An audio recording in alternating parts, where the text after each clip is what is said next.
Fala galera, tudo bem?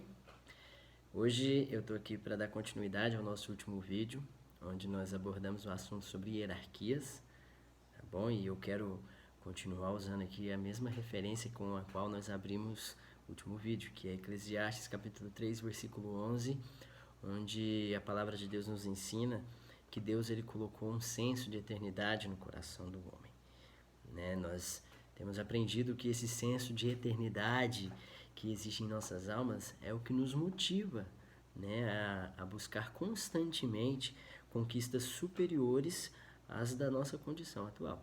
Né? É o que te motiva sempre a buscar uma melhora, é o que te motiva a buscar condições superiores de vida, é o que te motiva a alcançar lugares superiores na hierarquia dos homens. Né? A própria hierarquia ela é constituída na nossa sociedade, na nossa vida nesse planeta de forma natural, de forma biológica, né? A gente precisa entender que as altas posições que nós encontramos nos vários modelos de hierarquia do nosso mundo, seja no mundo, né, dos animais selvagens, ou seja no nosso mundo civilizado mesmo, essas hierarquias elas não são constituídas, essas altas posições na hierarquia não são constituídas pelos privilégios, mas sim pelas responsabilidades. Né? As altas posições elas estão relacionadas diretamente com as responsabilidades e não com os privilégios. Né? Se você pegar, por exemplo, no próprio mundo dos animais selvagens, um leão que é líder da sua alcateia, ele assume essa posição de liderança porque ele é o responsável pela provisão daquele grupo. Ele é aquele que lidera as caçadas, né? Ele quem lidera a caça pela provisão, pelo alimento, né? Para todos daquele grupo. É ele quem seleciona os lugares mais adequados, é quem encontra o lugar mais apropriado para aquele grupo se estabelecer, próximo a uma fonte de água confiável. É ele que também acaba se tornando responsável pela proteção daquele grupo, né? A gente não pode analisar essa posição dele de liderança baseado somente, né, nas fêmeas que ele tem o direito de possuir ou na soberania da liderança daquele leão diante daquele grupo. Né? Tudo isso são apenas consequências das responsabilidades que ele teve que assumir em prol do bem-estar daquele grupo. Né? Se você observar, isso acontece com os lobos, isso acontece também com os golfinhos. Os golfinhos, eles acabam representando um excelente exemplo, porque os golfinhos eles têm um cérebro mais desenvolvido até que dos seres humanos, né? Muita gente afirma que o que nos diferencia dos outros animais é a nossa inteligência, mas os golfinhos eles têm um cérebro muito superior ao nosso, o que na verdade é uma das principais características que nos diferenciam de outros animais é a nossa linguagem. Nós temos uma linguagem complexa, uma linguagem que ela é muito superior à dos outros animais, e essa é a nossa principal diferença. Mas os golfinhos, eles têm uma inteligência de altíssimo nível, e mesmo assim, quando você observa o comportamento dos golfinhos, você vai perceber que golfinhos, eles encalham em bancos de areia. E você já se perguntou por que golfinhos encalham? Sendo animais tão inteligentes, porque eles conseguem encalhar grupos inteiros de golfinhos, são capazes de ficar encalhados em bancos de areia. Né? Sabe por que isso acontece? Por causa da liderança. Mesmo os golfinhos sendo tão inteligentes, eles ainda estão sujeitos a hierarquias. Né? Então a hierarquia ela não é um sinal de estupidez, de ignorância. Ela é uma formação que ela é natural dos seres vivos. Né? Nós nos organizamos em grupos por vários fatores, né? E os golfinhos eles acabam encalhando pelo simples fato de que se um líder daquele grupo for na direção errada, todo o grupo vai encalhar, todo o grupo vai seguir aquele líder, né? Ou seja, a responsabilidade do prejuízo vai ser toda do líder. Então, muita gente olha para as altas posições dentro da hierarquia dos homens, olham para os privilégios e acham que se baseiam em privilégios, mas não se baseiam em privilégios. As altas posições se baseiam em responsabilidades. Né? Aqueles que detêm, às vezes, alguns privilégios pelo fato de estarem nessas altas posições são os que carregam as maiores cargas de responsabilidade. Né? E quando a gente observa lá no princípio da criação da humanidade, no livro de Gênesis, no capítulo 1, versículos do 26 ao 30, nós vemos que o próprio Adão, o primeiro homem citado na Bíblia, o primeiro homem criado por Deus, ele é inserido em uma alta posição na hierarquia terrena, já recebendo logo de cara na sua identidade a incumbência de dominar e governar sobre todas as coisas. Consequentemente, ele já se torna ali o responsável por todas as coisas criadas na terra. No livro de Romanos, capítulo 8, versículo 20, nós vemos, o apóstolo Paulo, ele declarar que a criação foi submetida a uma existência fútil. Em algumas versões diz que a criação foi submetida à inutilidade, não pela sua própria escolha, mas por causa da vontade daquele que a sujeitou. Ou seja, aquele que é o responsável pela criação, ele pode fazer com que toda essa criação se torne algo fútil, se torne algo inútil, E foi isso que aconteceu com a criação. Porque o homem, quando Adão peca no Jardim do Éden, ele entrega essa posição de domínio, de governo, sobre toda a criação para Satanás. Posição essa que foi requerida de volta na cruz do Calvário pelo nosso Senhor Jesus. E é até importante eu fazer uma observação aqui. É exatamente por isso que Jesus Cristo ele precisa ser o seu Senhor, muito além de ser somente o seu Salvador. Porque quando você está submisso a Jesus na hierarquia do mundo espiritual, é quando você pode viver a plenitude da sua identidade aqui na Terra. É quando você pode exercer a sua posição de domínio e governo sobre as coisas criadas. E Adão, quando ele recebe essa identidade de mordomo sobre a criação, ele tinha várias funções, E entre essas várias funções, você vê ele dando nomes à criação, E quando a gente fala de dar nome, quando nós falamos sobre Adão nominar a criação, nós estamos tratando acerca de propósito.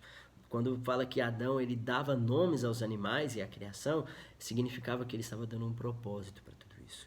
Ou seja, a liderança ela também é responsável por dar propósito, a tudo aquilo que está sob a sua responsabilidade, E Adão, além dessa função, ele também tinha outras, e eu quero focar aqui em uma função específica que Adão tinha, que era de cultivar o solo, É exatamente o foco desse vídeo, porque o seu papel deve ser cultivar os lugares onde você foi inserido. Foi para isso que Deus te chamou nessa terra, para cultivar os lugares aonde Ele te envia e aonde Ele te insere. Deus ele te deu sementes que precisam ser cultivadas agora na sua vida, no lugar que Deus te plantou neste tempo presente. O hoje é a experiência mais próxima da eternidade que você terá em toda a sua vida. O ontem já passou, o seu passado ele é inalterável e o seu futuro é completamente incerto, mas o hoje é real. O hoje é o mais próximo que você tem da eternidade para você poder fazer a diferença na sua história. E o seu tempo, a sua saúde, a sua inteligência, suas amizades, elas são sementes que precisam ser cultivadas. Tudo isso são sementes. Sabe, não se compare com outras pessoas, não inveje, não cobice, sabe, pare de se comparar, pare de ficar olhando para as posições das outras pessoas dentro da hierarquia dos homens, sabe, e foque nas suas sementes, se concentre na sua semeadura. Volte os seus olhos para aquilo que Deus te deu hoje, semeie com foco em Jesus, que é Ele que vai te recompensar. Olhe para as suas mãos, olhe para a sua condição hoje, para o terreno que Deus te inseriu hoje, para o território onde você está inserido hoje, porque é nesse território que você tem que trabalhar, é nesse território que você tem que focar, é ali que você precisa preparar a terra para lançar suas sementes, para você poder colher resultados que dão glória, que glorificam o nome de Deus. A sua família, todos os seus amigos, as suas redes sociais, a sua igreja, o seu trabalho, a sua faculdade, não importa, eu não sei qual é o lugar onde você está inserido hoje, mas nesse lugar, Deus ele te inseriu ali e colocou sementes nas suas mãos para que você lance essas sementes na terra e que essas sementes deem frutos para a glória de Deus. E eu posso te dizer uma coisa? Frutos são resultados de sementes que foram semeadas. E Deus te criou para dar frutos. Frutos para a glória de Deus. Mateus capítulo 7, versículo 20 diz que nós somos reconhecidos pelos nossos frutos. São os frutos que denunciam a nossa identidade. Não são as suas posições na hierarquia dos homens que denunciam quem você é. São os seus frutos. São os seus frutos que denunciam verdadeiramente qual é a sua identidade, o seu lugar diante dos seres humanos, o seu lugar diante da sua sociedade, a sua posição social, financeira, a sua posição dentro de uma empresa, dentro de uma escola, a sua posição dentro das suas amizades, elas não significam nada. O que verdadeiramente importa são os frutos que você vai dar. E a competição selvagem pelas posições hierárquicas, ela é fruto do pecado. Caim e Abel, que foram os primeiros seres humanos nessa terra nascidos do pecado, né, já que Adão e Eva eles vieram de Deus, e Caim e Abel eles nasceram após a queda de Adão e Eva, então eles são frutos do pecado. Eles foram os primeiros a sentir na pele o peso da inveja, da cobiça. Ambos tiveram a mesma liberdade para utilizar seu tempo, sua saúde, as suas capacidades intelectuais. Sabe, porque Deus ele nos ama tanto que ele nos dá a liberdade de nós semearmos aquilo que nós quisermos, de nós temos liberdade para fazer o que a gente quiser com a nossa semente. Só que Deus ele é justo, e aquilo que você plantar é exatamente o que você vai colher. Ele te ama e te dá sementes, mas você é responsável pelas colheitas daquilo que você semeia. Né? Cada um é responsável pelo próprio sacrifício e também é responsável pela colheita que vem no final. Caim oferece um sacrifício nas coxas, fazendo por fazer, simplesmente pelo cumprimento de uma obrigação, talvez, e no final fica com inveja de Abel por conta de resultados que foram diferentes dos dele. Porque os resultados de Abel foram superiores aos dele, porque o sacrifício de Abel foi superior ao dele. Né? E o resultado dessa história, todos nós já conhecemos que foi o primeiro assassinato, que foi sangue sendo derramado. E aqui fica um aprendizado, que eu acho que é onde a gente pode já aqui concentrar e encerrar esse vídeo, que é eliminar as outras pessoas da hierarquia dos homens, porque os sacrifícios delas foram superiores aos seus, sabe? Não vai eliminar o problema real, que é o pecado dentro do seu coração. Você eliminar pessoas porque tiveram resultados diferentes, porque as colheitas deles foram diferentes das suas, não vai fazer com que o pecado saia de dentro do seu coração. O que você precisa eliminar é o pecado, e não as pessoas, não a hierarquia. O problema real não é a hierarquia, o problema real é o pecado. É o pecado. Hierarquias são naturais. É o pecado que te coloca com a visão errada na hierarquia dos homens. Para de olhar para os outros, não cobice os resultados das outras pessoas, não queira derrubar aqueles que alcançaram colheitas diferentes das suas.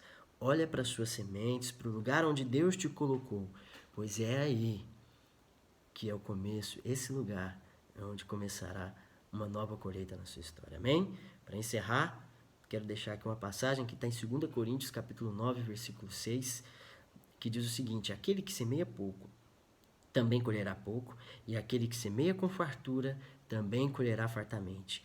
Cada um dê conforme determinou em seu coração, não com pesar ou com obrigação, pois Deus ama quem dá com alegria. Deus é poderoso para fazer que lhe seja acrescentada toda a graça, para que em todas as coisas, em todo o tempo, tendo tudo o que é necessário, vocês transbordem em toda boa obra. E no versículo 10 ele diz o seguinte: aquele que supre a semente ao que semeia, e o pão ao que come, também lhe suprirá e multiplicará a semente, e fará crescer os frutos da sua justiça. Amém? Fiquem com Deus, que essa mensagem possa abençoar a sua vida. Deixa um comentário, curte, compartilha, já clica no sininho aí, ativa as notificações que vem mais por aí. Amém? Tamo junto.